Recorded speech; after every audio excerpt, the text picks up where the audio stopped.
శ్రీకాకుళం జిల్లా కంచిలిలో విద్యాకాంతులు వెలిగించిన కుటుంబం వారిది. ఈ ప్రాంతంలో ఎందరో జీవితాల్లో వెలుగులు పూయించిన చరిత్ర వారిది. అలాంటి వారి ఆస్తులకే గత ప్రభుత్వంలో రక్షణ లేకుండా పోయింది. భూ కబ్జాలపై వైసీపీ హయాంలో అధికారులకు అనేకసార్లు ఫిర్యాదులు చేసినా కనీసం పట్టించుకున్న నాథుడే లేడు. ప్రస్తుతం కేవలం ట్వీట్ ద్వారా స్పందించి సమస్య పరిష్కరిస్తామని మంత్రి లోకేష్ ఇచ్చిన హామీతో ఆ కుటుంబం ధీమాతో ఉంది.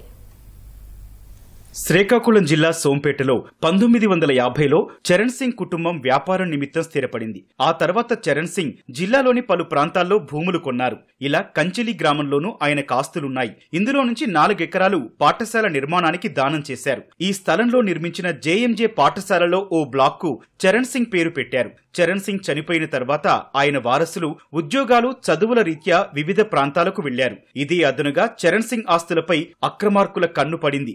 వైసీపీ హయాంలో కంచిలి సమీపంలోని లక్ష్మీపురంలో చరణ్ సింగ్ కుటుంబానికి చెందిన 3 ఎకరాల భూమిని అక్రమార్కులు ఆక్రమించి పునాదులు కూడా నిర్మించారు. ఇది గమనించిన కుటుంబ సభ్యులు అనేకసార్లు స్థానిక అధికారులకు ఫిర్యాదులు చేసినా న్యాయం జరగలేదు.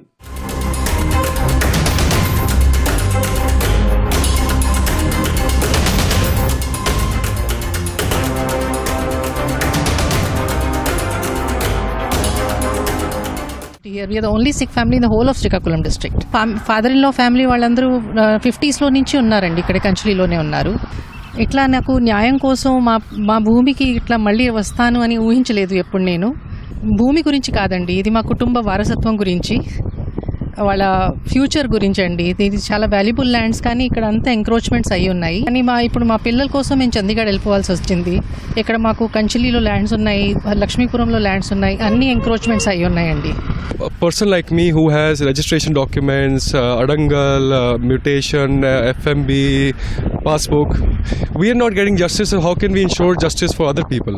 కూటమి ప్రభుత్వం అధికారంలోకి వచ్చాక సామాజిక మాధ్యమం X ద్వారా మంత్రి లోకేష్ దృష్టికి తీసుకెళ్లారు. దీనిపై స్పందించిన లోకేష్ సమస్య పరిష్కారం దిశగా హామీ ఇచ్చారు. అన్ని వర్గాల హక్కుల్ని ప్రభుత్వం కాపాడుతుందని భరోసా ఇచ్చారు. కూటమి ప్రభుత్వంలో తమ సమస్య పరిష్కారం అవుతుందని సిక్కు కుటుంబం ఆశాభావం వ్యక్తం చేస్తోంది. మేము కంప్లైంట్స్ ఇస్తూనే ఉన్నామండి. ఒక 2-3 years నుంచి రెగ్యులర్గా కంప్లైంట్స్ వెళ్తున్నాయి. ఎంఆర్ఓ గారికి ఇచ్చామండి, వాళ్ళందరికీ ఇస్తూనే ఉన్నాము, కానీ ఏది ప్రాబ్లమ్ సాల్వ్ అవ్వలేదు. ఇప్పుడు చాలా థ్యాంక్స్ నారా లోకేష్ గారికి, because he has intervene in to this thing and the work has started. They are trying to help us now. But we are hopeful that the current government, they will take some actions. I got a call from Joint Collector sir. He has assured me, and I'm very grateful for his assurance and his immediate support.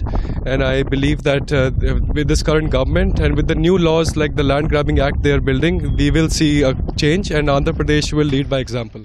పాఠశాల నిర్మాణానికి స్థలమిచ్చిన చరణ్ సింగ్ కుటుంబానికి న్యాయం చేయాలని JMJ school యాజమాన్యం ప్రభుత్వాన్ని విన్నవిస్తోంది. ఇక్కడ చదివి వేలాది మంది ఉన్నత శిఖరాలకు చేరేలా సాయం చేసిన కుటుంబానికి అండగా నిలబడతామని జేఎంజే యాజమాన్యం ప్రకటించింది.